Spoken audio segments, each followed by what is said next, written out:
Salam sejahtera. Okey, mengapa hutan penting bagi orang asli? Okey, kenapa hutan itu penting bagi orang asli?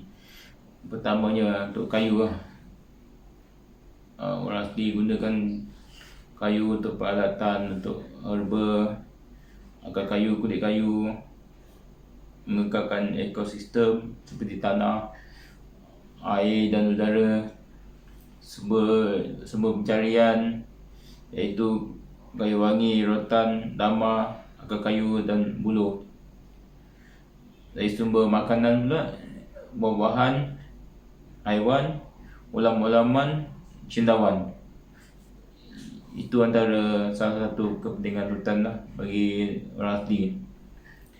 Peralatan rumah, rotan, kayu, nipah, buluh, kulit kayu. Apa pentingnya nak kekalkan hutan?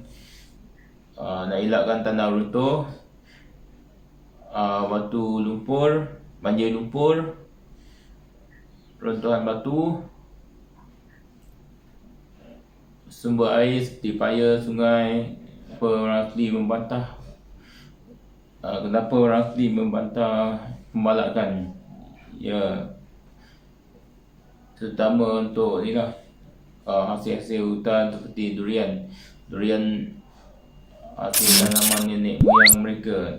Contoh pada 22 Julai 2016, seorang penduduk Kampung Pian dikenali sebagai Tubing memeluk pokok durian dari dusun Peraas yang ditebang oleh pembalak haram di kampungnya sendiri. Penambangan pokok-pokok durian dari dusun Peraas ini merupakan punca penduduk Kampung Pian menahan lori balak 30 Jun yang lalu, menyebabkan ribuan tan kayu balak disita oleh pejabat hutan daerah Temerloh kerana tidak kelulusan. Tu yang peliknya. Macam mana kalau tak ada kelulusan, pembalak boleh berani terang-terangan menebang balak? Itu yang satu persoalan lah. Fokus untuk negeri Pahang lah. Jadi pada Kerajaan Akbar, pada Kerajaan Akbar Sinar Harian pada 29 Mei 2015. Ini untuk negeri Pahang. Okey, ini janji Kerajaan Negeri Pahang pada 29 Mei 2015.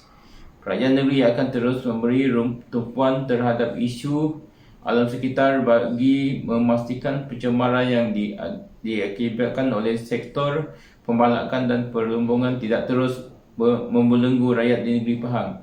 Okey, itu janji kerajaan negeri. Menteri Besar Pahang Datuk Seri Adan Yaakob berkata, isu pencemaran yang diakibatkan oleh perlumbungan biji besi dan boksit akan terus ditangani secara bersama oleh kerajaan negeri dan agensi berkaitan seperti Pejabat Tanah dan Galian bagi memastikan perlumbungan terus mematuhi peraturan yang ditetapkan kerajaan negeri. Berbagai langkah telah dilaksanakan oleh kerajaan negeri dan agensi berkaitan, termasuk mengadakan operasi bersepadu bagi memastikan penguasaan terhadap pelumbung dan menentangkan masalah berjalan lancar. Okey, itu untuk masalah pelumbungan. Selain itu, Adnan berkata, bagi memastikan sektor pembalakan tidak merosakkan alam sekitar, para kontraktor dikendaki mematuhi dua perkara, iaitu harus memastikan kedudukan penduduk orang asli tidak terjejas dan tidak merosakkan kawasan tandahan. Ini kerana pembalakan ini merosakkan tandahan, jadi memang selayaknya lah penduduk kampung membuat bantahan. Okay, sebenarnya isu pembalakannya sejak sekian lama lah, bukan baru-baru pada tahun 2020 ni saja. Okay, saya ada lampiran surat Jawatan Kuasa Gabungan Bertindak Tanah Adat Kampung Penderas dan Kampung Pasu tarikh 7 April 2014 yang ditujukan kepada Pegawai Hutan Daerah Temerloh dan Bera. Okay.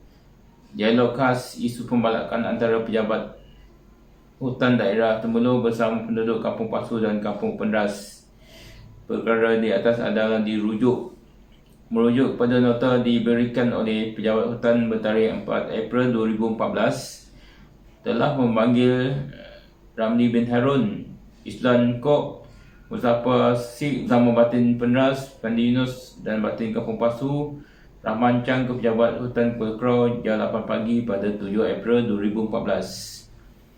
Untuk makluman, pihak Tuan merujuk pada minit mesyuarat bertarikh 5 April 2014. Penduduk kampung bersetuju sebulat suara menjemput Pejabat Hutan daerah Temerloh berdialog isu pembalakan di sekitar Tak Depu ke Cindawet. Okey, Tak Depu dengan Cindawet ni kawasan bukit lah di Hutan Simpan Krau, iaitu di Sungai Luwak sana, dengan keluasan 145.80 hektar dan menetapkan tarikh dialog pada 7 April 2014. Okey, ni kes ni berlaku pada 2014, pembalakan di Hutan Simpan Krau juga lah. Tetapi di atas sebab-sebab masa tidak mengizinkan, maka terpaksa ditangguh pada tarikh dan masa seperti pada butiran berikut. Itu rancangan asal akan berdialog pada 7 April 2014 tetapi ditangguhkan dan dijadualkan pada 9 April 2014, iaitu hari Rabu, pada jam 9 pagi di Dewan Kampung Pasu, Pulau Krau Temerloh.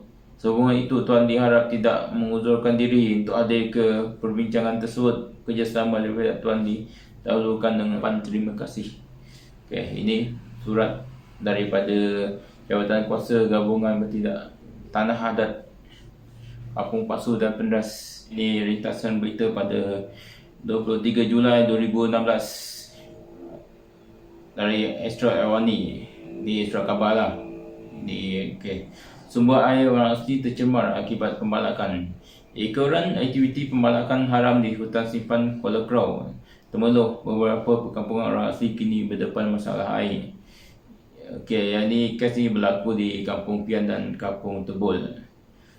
Menurut salah seorang penduduk Kampung Pian, Budiman Lip, penduduk tiada pilihan kecuali terpaksa menggunakan air berkenan untuk kehidupan seharian. Okey, untuk pengetahuan penonton semua, Kampung Pian dan Kampung Tebul ni dia agak jauh lah. Jadi saluran paip tu dan guna air sungai daripada bukit, sumber air sungai bukit. Kalau di bukit tu ditebang balak, jadi kotor lah air sungai tu. Keadaan air memang tidak boleh pakai langsung, tetapi penduduk tiada pilihan lain dah. Kita terpaksa guna air untuk basuh pinggan dan sebagainya, tetapi minum tidak boleh, masak pun tidak boleh. Ya, bila air dah keruh, begitulah keadaannya. Kira-kira 50 meter daripada sungai berkenaan terletak pagar menghadang yang didirikan orang asli. Perkataan tertera pada papan di pagar berkenaan adalah, "Jangan ceroboh, tanah adat kami akan disumpit." Menurut pengurusi AJK Bertindak Wilayah Tanah Adat Kampung Orang Asli Kuala Tebul, penduduk kampung bergotong royong membina pagar berkenaan bagi mengelak penyerobohan berterusan di tanah adat mereka. Begitulah kesungguhan orang asli ni untuk supaya tanah adat mereka tidak ceroboh, punca sungai tidak ceroboh. Lepas ni akan share lah apa khazanah yang terdapat di Hutan Simpan Krau ni. Persoalannya, berapa lama Sukatan Berkenaan dapat menghalang aktiviti pembalakan? Hakikatnya, pencerobohan di tanah adat nyata mencabuli hak orang asli kepada tanah dan air bersih. Menurut pengurusi Jawatan Kuasa Hak Orang Asli Majlis Peguam, Hon Kai Peng, orang asli mempunyai hak bukan sahaja ke atas tanah adat tetapi juga segala hasil hutan termasuk sumber air di tanah warisan nenek moyang mereka. Okey, untuk pengetahuan penonton semua, orang asli ni dia ada keistimewaan sikit lah. Mana-mana tanah kerajaan, hutan simpan, orang asli boleh teruka, boleh tanam apa jenis tanaman pun. Jika kerajaan nak tebang ke apa, kena bayar ganti rugi lah.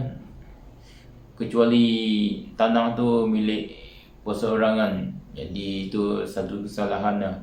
Kalau tanah tu digazetkan sebagai tanah kerajaan, tanah hutan simpan, memang orang asli boleh teruka, boleh tanam apa saja. Itu istimewa untuk orang asli lah, sebagai penduduk pribumi Malaysia. Memang ada nak wakaf. Okey, 24 Julai 2016, siaran daripada Astro Awani. Tajuknya, sumber air orang asli tercemar akibat pembalakan. Temeloh, ekoran aktiviti pembalakan haram di hutan simpan Kuala Krau. Di sini, beberapa perkampungan orang asli kini berdepan masalah air berikutan kawasan tadahan air yang tercemar. Kira-kira 800 penduduk orang asli dari Kampung Pian dan Kampung Kuala Terbol mengandung air yang digunakan daripada sistem graviti air bukit, keruh dan tidak selamat diminum. Kampung Pian dan Kampung Terbol ni mereka guna air daripada saluran bukit lah. Jadi kalau aktiviti pembalakan memang sangat-sangat mengganggu sumber air mereka. Bagi meninjau keadaan sebenar, kami ditemani beberapa NGO termasuk Pertubuhan Pelindung Khazanah Alam Malaysia (PEKA) dan orang asli meredah hutan simpan Kuala Krau untuk ke sumber tadahan air dalam program Selamatkan Khazanah Alam dan Tadahan Air Komuniti penduduk Kampung Tebul. Selepas kira-kira sejam perjalanan menggunakan kenderaan pacuan 4 roda dari Kuala Krau. Di sejam perjalanan dari Kuala Krau ke Kampung Pian dan Kampung Tebul lah. Selepas kira-kira sejam perjalanan menggunakan kenderaan pacuan 4 roda dari Kuala Krau, kami sampai ke lokasi pertama, iaitu Sungai Genui yang membekalkan air kepada kedua Kampung Pian dan Kuala Terbol. Apa yang kami nampak, air sungai itu kelihatan begitu keruh dan cetek. Kalau hujan, air menjadi lebih keruh. Jika minum, mesti akan cirit-birit, katanya. Penduduk mendakwa air tadahan mereka tercemar ekoran pembalakan haram di hutan simpan Krau. Itu kes ini berlaku pada tahun 2016. Susulan itu, pihak berkuasa telah merampas kira-kira 3,000 tan balak. Macam mana 3,000 tan balak ni boleh ditebang kalau tanpa kebenaran pihak berkuasa? Yang ni dipanggil pembalakan haram. Tapi macam mana boleh dan sewenang-wenang masuk? Tinjauan kami ke lokasi pembalakan mendapati kira-kira 80 hektar daripada kawasan hutan simpan berkenaan yang berkeluasan kira-kira 63,000 hektar diterokai. 80 hektar daripada 63,000 hektar telah diteroka sebagai pembalakan haram. Memang tak masuk akal lah. Sebelum ini, tiada tangkapan dibuat setakat ini berhubung penemuan kayu balak yang disyaki dicuri dan ditebang daripada hutan simpan Krau di Kuala Krau dekat Temeloh. Bagaimanapun, Pengarah Perhutanan Pahang, Datuk Muhammad Faiz Kamarudin berkata pihaknya telah menyita kayu balak yang ditemui berhampiran kawasan hutan simpan dan penempatan orang asli mulai 1 Julai lalu untuk siasatan lanjut. Menurutnya lagi, penemuan kayu balak yang disita itu hasil daripada semakan pihak jabatan berkenaan di kawasan larangan tersebut. Sebenarnya itu, beliau meminta semua pihak jangan membuat sebarang spekulasi berhubung kes penemuan kayu balak berkenaan kerana proses siasatan masih berjalan untuk mengelak daripada mengganggu siasatan. Datuk Muhammad Faiz menegaskan pihaknya juga telah mengeluarkan notis berhenti kerja kepada sebuah syarikat balak terlibat sehingga siasatan di bawah Akta Perhutanan Negara selesai. Awal ini turut melaporkan mengenai pembalakan haram dan balak bernilai jutaan ringgit yang disita oleh Kerajaan Negeri Pahang di hutan simpan itu. Memang tak logik. Berdasarkan pemerhatian kami di Matau Balak Haram, antara saiz Diameter kayu yang disita adalah berukuran kira-kira 1. Awani 745 turut mendapatkan maklum balas daripada Jabatan Perhutanan Negeri Pahang. Menurut pengarahnya Datuk Muhammad Faiz Kamaruzaman, pencerobohan ke atas hutan Krau masih di bawah penilaian dan siasatan pihaknya. Siasatan dilakukan ke atas pembalak berkenaan selepas pemeriksaan mendapati jumlah kayu yang diambil terlalu banyak dipercayai diseludup dari hutan simpan bawah tanah kerajaan. Kes itu dikesan oleh Jabatan Perhutanan. So, kita sekarang tengah siasat dan kerja-kerja bancan pembukaan kawasan itu sedang dibuat sekarang. Kawasan itu bersama dengan zonasi dan berlaku relation itu melibatkan tebangan. Kita tak tahu siapa menebang, mungkin DP orang population sendiri. So sekarang ni jalan ni telah perkara ni dalam siasatan pihak Jabatan Perhutanan dan kita akan ambil tindakan ke Aksar Pertahanan Negara. Satu tempat barangkali berusia lebih 100 tahun. Kayu yang berusia lebih 100 tahun ditebang oleh pembalak haram. Memang mustahil. Namun dia ditebang dek kerakusan manusia. Kami seterusnya ke lokasi tadahan air lain yang masih jernih dan berfungsi. Kira-kira 50 meter daripada sungai berkenaan terletak pagar penghadang yang didirikan orang asli. Di satu tempat tadahan air lagi masih bersih. Kerana 50 meter daripada tempat tadahan air itu ada pagar yang dibuat oleh orang asli untuk menghalang lori balak tu keluar masuk dari sana. Perkataan tertera pada papan di pagar berkenaan adalah jangan ceroboh tanah adat kami, sumpit. Okey, perkataan yang ditulis itu jangan ceroboh tanah adat kami akan disumpit. Menurut pengurusi AJK bertindak wilayah tanah adat orang asli Kuala Tebul, penduduk kampung bergotong royong membina pagar berkenaan bagi mengelak penyerobohan terusan di tanah adat mereka. Setakat ini, kami berjaya menyekat aktiviti pembalakan daripada mereka masuk ke tempat mereka ingin teruka. Kami bina pagar ini supaya tiada pembalak yang masuk ke kawasan ini dan setakat ini kami berjaya menghalang sebarang aktiviti pembalakan, katanya.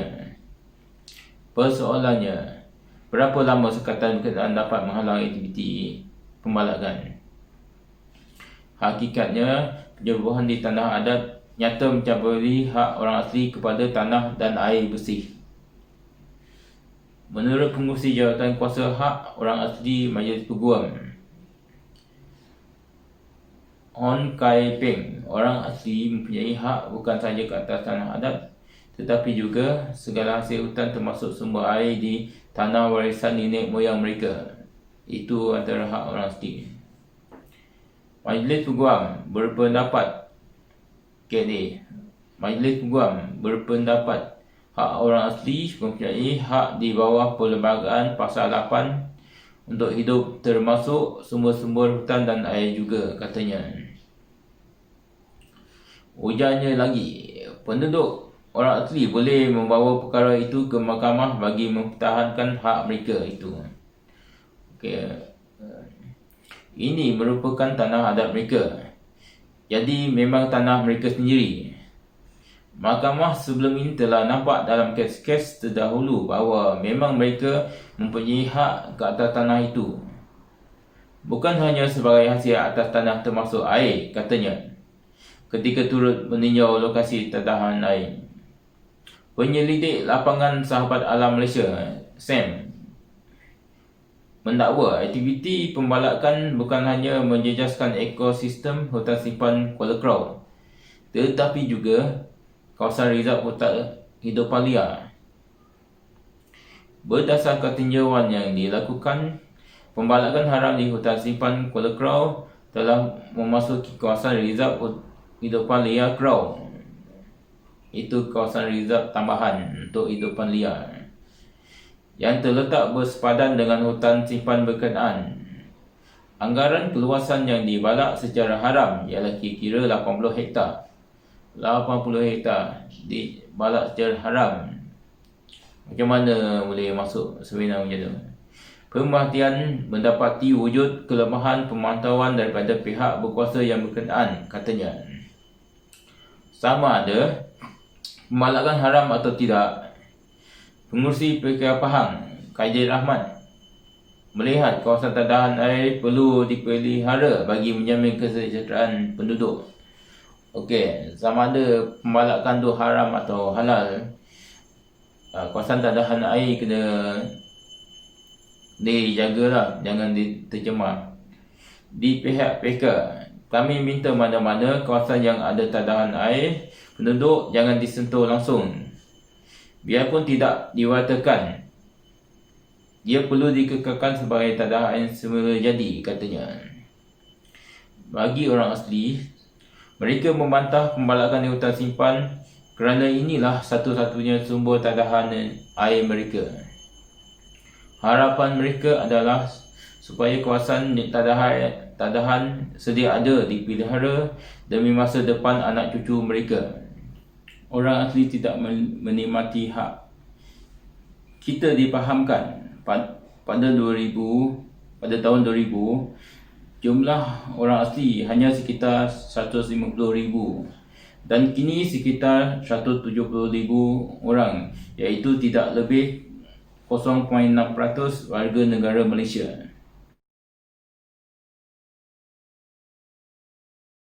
Mereka diklasifikasikan sebagai bumiputera, tetapi selama ini tidak menikmati hak memiliki tanah seperti kaum bumiputera yang lain.